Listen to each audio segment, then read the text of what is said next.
Good morning, good morning, good morning po sa ating lahat. Ngayon po ay magluluto tayo ng sarsyadong dalagang bukid. So ito po yung aming pangulam ngayong gabi kasi hindi na ako nakabili ng ibang pangulam.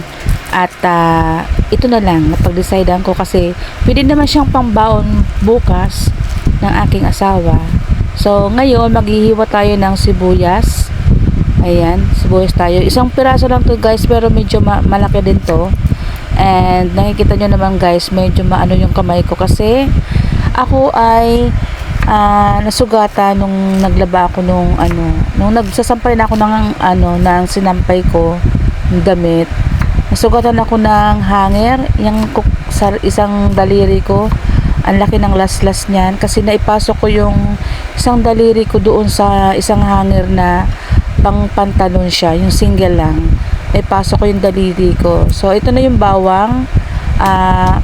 Pag maghihiwa tayo ng bawang, huwag muna natin tanggalin yung balat ng bawang kasi pag tinanggal nyo yan, hindi nyo siya mapipit-pit ng maayos kasi tatalbog talaga yung bawang. So gagamit tayo ng bawang dito ng mga 5 piraso, 5 ulo ng bawang para sa ating sarsyado. Ngayon, bawlatan na natin pagkatapos ating pitpitin, 'di ba? Hindi tumalbog yung ating bawang. Kaya maganda rin na wag mo munang tanggalin yung balat para hindi siya tumalbog once na pinitpit natin siya. Ang sakit talaga guys ng kamay ko. Ang sakit ng daliri ko kaya binabasa ko yung kamay ko kasi nagaano yung bawang, lalo na yung sa sibuyas, ang sakit-sakit. Kaya binabasa ako para matanggal yung sakit. Walang iba magluluto kundi si Ateng. Ayan. Luto muna tayo ng sarsyado guys kasi ito yung ulam natin ngayong gabi. Ito na lang kasi yung last na, hindi naman last. Mayroon pang tawag dito tilapia sa ref. Kaya pwede namang prituhin yun. Pwede naman gawin yung sarsyado pero mas type kong gawing sarsyado itong ating dalagang bukid kasi malaman siya, 'di ba? So mayroon tayo ditong kamatis, tatadta rin natin 'to ng medyo may katamtamang liit lang siya kasi para mas mabilis siyang madurog, maging tomato sauce, parang ganun. Pero gusto ko talaga siya guys na maliliit lang talaga yung tadtad ko ng kamatis kasi mas mabilis siyang madurog. Pero kasi pag malaki kasi hindi mo siya kaagad madudurog. Kumbaga parang ubos na yung sabaw ng kamatis. Hindi pa durog yung kamatis. So, siguro may mga 4 or 5 tayong kamatis ditong gagayatin. Ito po ay katamtaman yung laki niya. Kasi medyo konti na lang yung ating kamatis. Pwede na rin tong pagtiyagaan yung kamatis natin kasi mas maganda nito guys, marami siyang kamatis, 'di ba? So nakadalawa na tayong kamatis. Ito yung pampahulay. Pero yung iba guys, naglalagay sila ng tomato sauce, 'di ba? Ako ayaw ko maglagay ng tomato sauce kasi maiiba yung lasa niya eh. Kasi lalagyan natin siya ng itlog, 'di ba? Maiiba yung lasa kaya dinamihan ko na ng kamatis talaga. Ayan. Halos hindi ko maihawak yung aking isang daliri dahil masakit, Pero hindi katulad dati yung sibuyas. Nung hiniwa ko yung sibuyas, grabe talagang hapdi niya. Medyo pahaba yung sugat ko eh. Kaya marami siya. Kumbaga parang masisipsip niya yung ng sibuyas saka ng bawang. So, mayroon tayo ditong binabad na natin yung ating dalagang bukid. Hindi ko na to inanuhan. Hindi ko na to tawag dito kinaliskisan.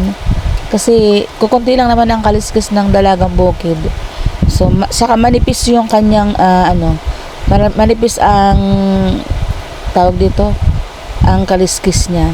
So ito ay pinalambot ko na, medyo malaki na, malambot-lambot na siya ng konti kasi galing sa freezer. Inano ko siya sa freezer. Ayan. Ito yung sugat ko, mahaba siya guys kasi masakit talaga siya. Ayan. Palitan natin ng tubig to kasi medyo malamig pa yung tubig niyan. So, lalagyan natin ng gilit. Yan, ng hiwa. Yung ating dalagang bukid. Ano siya, yung dalagang bukid ay nabili ko siya ng almost kalahati. Kasi ang size ng ating dalagang bukid ay ano siya, hindi siya small, hindi rin siya large, parang hindi rin siya katamtaman yung laki niya. So ang isang kalahating kilo niya ay nasa 6 yata. Oo, 6 na piraso. Eksakto lang sa 4 na tao. Kung gusto pang mag-isa, edi kuhanin yung isa, di ba? 4 lang naman kami, 2 bata at saka kaming mag-asawa. So, ayan, lagyan natin siya ng gilit para pagka nilagyan natin siya ng asin, ay masisip-sip niya yung asin, di ba? Ayan. Napakasariwa ng dalagang bukid na to, guys. Binili ko pa to sa Pasig, kaya medyo sariwa talaga siya. So, ayan, lagyan na natin siya ng asin para sumipsip siya ng asin para may lasa na yung ating dalagang bukid. So, ayan. 6, eksakto lang talaga siyang 6. Diba? So, ayan, wag na natin pakaalatin kasi magtitimpla pa tayo ng sauce para sa sarsyado natin.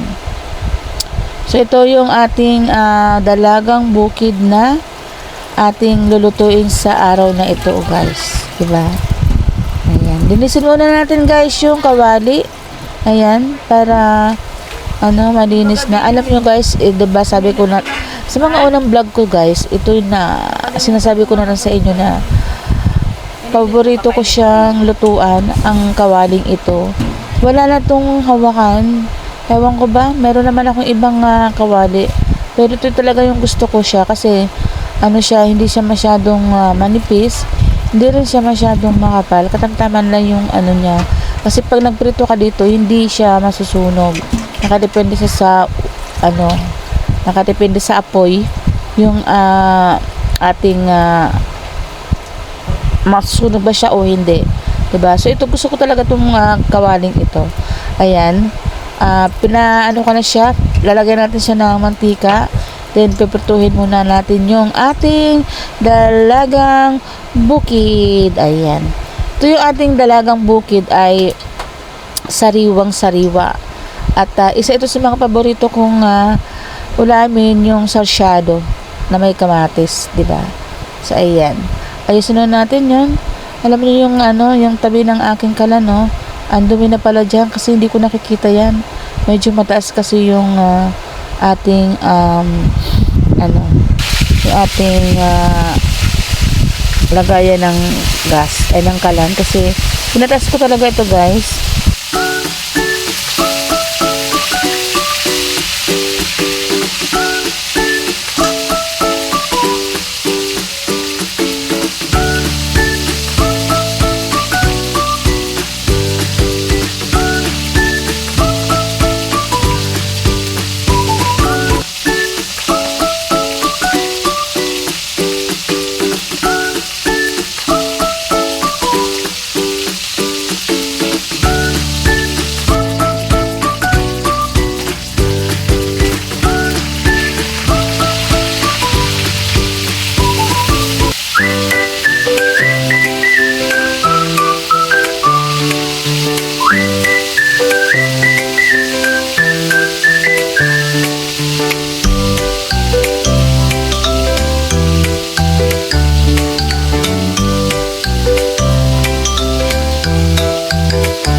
ito nga ang sinasabi ko sa inyo guys. Ito, wali naman ako maganda. Ito ay regalo sa akin ng aking anak noong birthday ko. At ito ay marami ko siguro mga 4 na piraso ko or nakatago lang din yung iba.